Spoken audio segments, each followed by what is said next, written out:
L'orientation qui est celle du gouvernement, c'est ce que j'appelais la semaine dernière un plan Pisani 2.0, avec effectivement toujours l'agriculture industrielle comme seul cap, comme seule trajectoire. Aujourd'hui, nous en dessinons un tout autre. Sur la question de la formation, où nous avons des propositions très concrètes, vous avez 200 000 exploitants qui vont partir en retraite dans les 8 prochaines années, tout le monde connaît ce chiffre, et pourtant aujourd'hui, le gouvernement se satisfait du fait que au maximum, 13 000 élèves seront formés dans les lycées agricoles chaque année. Donc la maille n'y est pas, il va manquer du monde, et nous proposons de corriger cela. C'est un aveu, par ailleurs, cette faiblesse de la formation. Alors comment on corrige ça? C'est finalement assez simple et mathématique. Nous disons d'abord rétablir les 277 postes dans l'enseignement agricole public qui ont été supprimés ces dernières années sous ce quinquennat et le précédent. Et ça, c'est le préalable à toute chose pour dire que l'on veut vraiment renouveler les générations.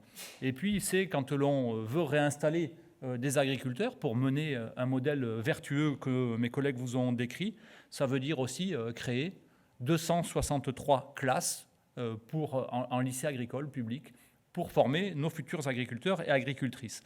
Cela demande, là encore, un nombre de postes significatifs qui ne sont, une fois de plus, pas sur le bureau du gouvernement ni sur les propositions qui nous sont faites. Il manquerait 684 postes. Vous voyez que quand on parle d'agriculture, il faut savoir où on veut aller et avec quels moyens, et il faut le dire précisément et clairement. Donc du fait de l'absence de formation de nouvelles générations, mes collègues vous l'ont dit, ça veut dire que finalement, qui va prospérer? Les grandes firmes, disait Aurélie, qui vont s'accaparer du foncier. Et sur ce registre du foncier, c'est très clair aussi que la trajectoire dessinée par les GFAI, ces groupements fonciers, est celui d'une concentration de l'accaparement de ceux qui vont rester en lice pour aller dévorer le foncier des petits qui auront disparu. On a même entendu dernièrement la FNSEA prévoir, en tout cas demander un plan social pour ceux qui s'arrêteraient. Si ce n'est pas accélérer la prédation des petits par les gros, je ne m'y connais pas bien, ou alors il y a des mots qui n'ont pas le même sens dans la bouche de la FNSEA, en tout cas de son président, et de la nôtre. Sur le foncier, de la même manière, nous avons des propositions qui sont très précises et très claires, qui sont exposées dans notre contre-plan.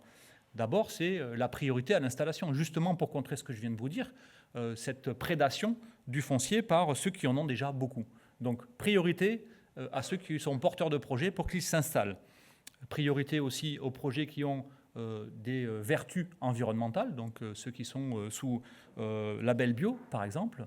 C'est important de les privilégier. Et puis encore, la question aussi genrée dans l'agriculture, il faut pouvoir prioriser dans les critères d'attribution les projets qui sont portés par des agricultrices ou des paysannes, si vous préférez ce mot-là. Ça me paraît être de nature à justement changer cette trajectoire complètement. Ça ne se fait pas non plus sans moyens. Le rôle des SAFER aujourd'hui n'est pas du tout évoqué dans ces questions de PLOA du gouvernement. Nous l'évoquons. Nous disons que la SAFER doit avoir aujourd'hui les moyens de faire ses politiques d'installation et d'accompagnement des projets sur les priorités que je vous ai indiquées, et puis aussi des moyens financiers aujourd'hui pour faire du stockage foncier.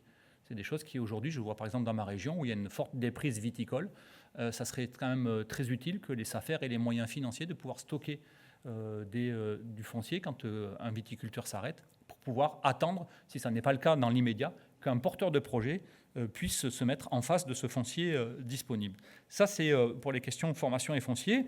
Et puis la question aussi que nous développons, nos propositions que nous formulons sur la question aujourd'hui, qui est celle du changement climatique et par là même aussi de préservation de la biodiversité qui n'est absolument pas prise en compte aujourd'hui dans le projet du gouvernement, c'est aujourd'hui mener une toute autre politique que celle qui aujourd'hui affirme dans la bouche du ministre Fesneau et de ce projet de loi d'orientation gouvernementale que la nature est l'ennemi de l'agriculture. Nous disons non, la nature n'est pas l'ennemi de l'agriculture. Aujourd'hui, quand ils veulent baisser les normes environnementales, augmenter l'usage des pesticides et l'usage de l'irrigation, nos propositions vont à l'exact inverse.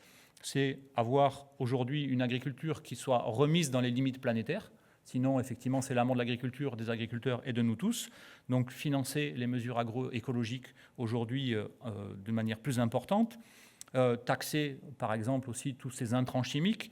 Je parle des engrais et des pollutions diffuses qui sont aujourd'hui pas taxées à la hauteur de ce qu'elles coûtent à l'environnement. Interdire les pesticides les plus dangereux.